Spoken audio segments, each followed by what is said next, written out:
Hello, my name is Alex, and this is my final performance review for BTW 250. In this review, I'm going to be reviewing 3 documents. The first one is my introductory email to my potential mentor over LinkedIn.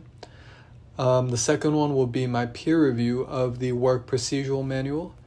And lastly, I'm going to be reviewing my own work procedural manual for CS 105. Okay, so this is the first document that we're going to look at, and it's my email to potential mentor Brendan Maltzman. I found him on LinkedIn as another U of I alumni. He did a master's at Northwestern, which is a program that I'm also currently looking at, the cybersecurity program. So I thought that was a great connection. And yeah, I just want to ask him some questions about how he got into his current job at Google, and also potentially what type of paths I can take with my current major and minor in computer science and information systems, and what master's programs I should be looking at. So now to review the email draft, I'm going to start with some strengths that I found with it, starting with I feel like I had a very personalized and engaging introduction. I said, I noticed your LinkedIn profile under Illinois alumni and was pleasantly surprised with how similar our paths in education are, with both your bachelor's and master's in information systems. I felt like showing him that connection in the intro was a great thing to get him interested in potentially having me as a mentee. Then following this is my concise and polite tone. I feel like I didn't really waste any words, and also said things like, just to show that I did my research on him, I was very impressed with your journey that you have taken to become a cloud security architect at Google. And then lastly, I like that I had specific questions or potential questions that I might be asking him. Like when I said, I want to ask you some questions about your time at Northwestern, your path to cloud security, and types of writing that are expected of you as a security architect at Google, just to kind of know what he's getting into if he were to agree to have a meeting with me. Now into some weaknesses that I've found after reviewing this draft of my email. The first thing would be I feel like some of the areas in the email need more context. For example, this one, but I've found that writing technical documents about IT is something I struggle with. I feel like this struggle needs more information about some more specific challenges that I have. I feel like just saying I have problems with technical documents is a little bit vague. On the topic of vagueness, I feel like I was a little bit vague about the meeting date and time. A lot of people like to be given dates and times to choose from, and just saying what I said, I was hoping to connect with you sometime in the future, is very vague. And then lastly, I do think, although I did do some research on him, I feel like there was limited information about him.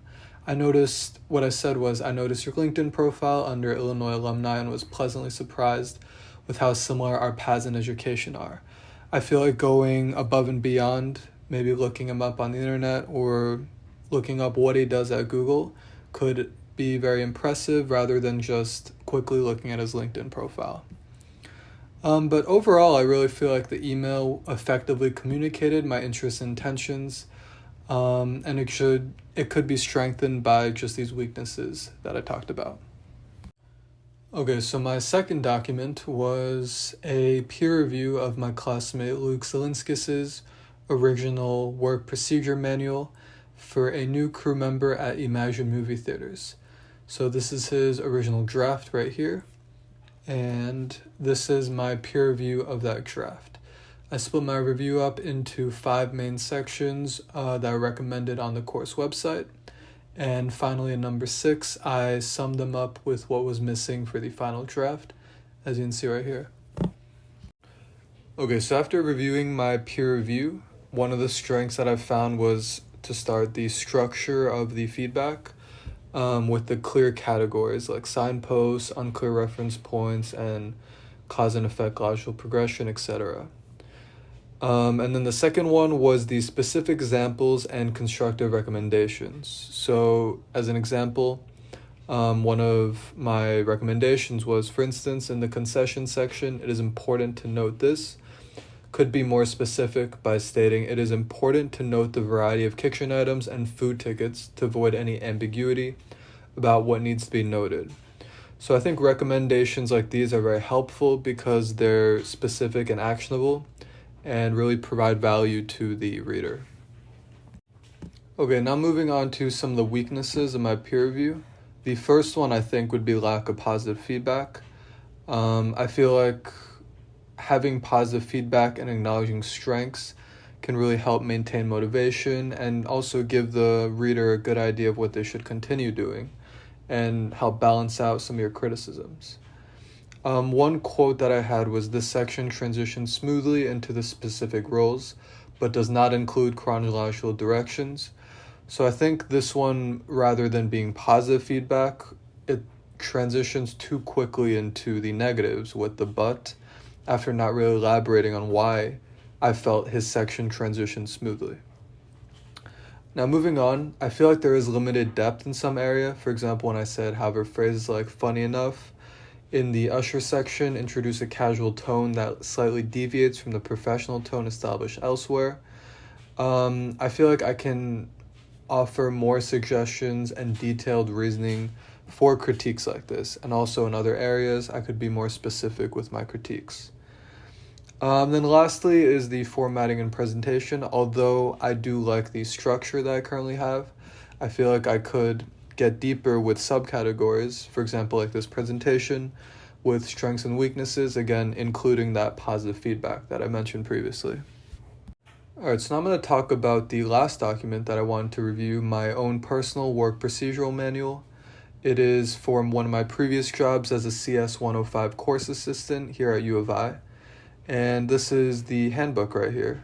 It starts with the introduction to the role and then moves on into one of the main responsibilities of CA, which is to help out during lab sections. This first one is attendance and record keeping. And if we move on to the rest of the manual, as you can see, the main area will be assisting students during lab sections, and I have a bunch of categories with technical assistance, giving the steps to reviewing code as well as the final code review for students at the end of lab. And then lastly is another responsibility, which is online office hours, which as you see right here mainly involves coding assistance and addressing other questions. Okay, so now I'm going to talk about some of these strengths that I found after reviewing my work procedural manual. The first one is the clear purpose and organization. I felt like it was very easy to find things within the manual because of the traditional structure as well as the section lettering. For example, if I'm in section C and there's a reference to section B, attendance and record keeping, it'd be very easy to get to that information. Now moving on, I felt like my procedure is very detailed and that each section provided comprehensive instructions that are very hard to misinterpret. For example, my technical assistance section, which has very detailed and easy to understand steps for helping debug code. And lastly is the practical examples I included throughout the entire manual. The main sections that I had were attendance and record keeping, assisting students during lab sections, and online office hours, which essentially covers most of the responsibilities that a CA has in CS 105. And I liked how I organized it and the sections that I decided to use. And now on to the weaknesses that I found after review. The first one is limited flexibility of the manual. While it provides very detailed procedures, I feel like it may not account for all possible scenarios or variations in student needs. For example, a student might encounter some niche coding error that isn't outlined within my technical review for the manual. And I could put some references to debugging tutorials online for CAs to look at.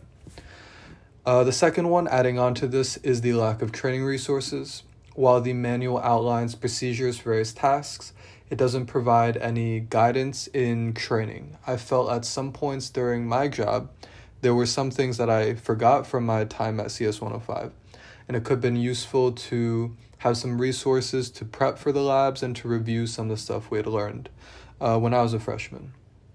And lastly is the unclear accountability.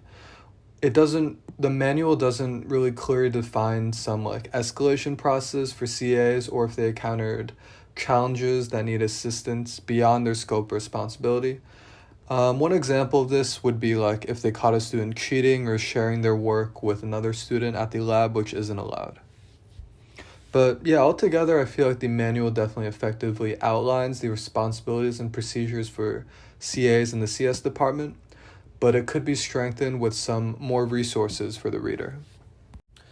All right, so this has been my 3 documents that I created throughout the semester that I decided to review. And I just want to finish on some final thoughts. So I feel like I've grown a lot as a writer through this semester, especially for professional documents, which will be very helpful for my career in the future. And the area I think I've improved the most, but at the same time needs the most work as well, is myself and peer review. There's been many opportunities to practice this in class, and I've slowly begun to realize the importance of feedback for both myself and others. And I feel like my feedback has gotten a lot more constructive and meaningful, but I still feel uncomfortable giving my feedback on some occasions. It can be very hard to criticize your own work or to find the criticisms of your own work and also be able to vocalize your criticisms to others. And I think this can only be fixed through more practice. But yeah, this has been my final performance review, and thank you so much for a great semester.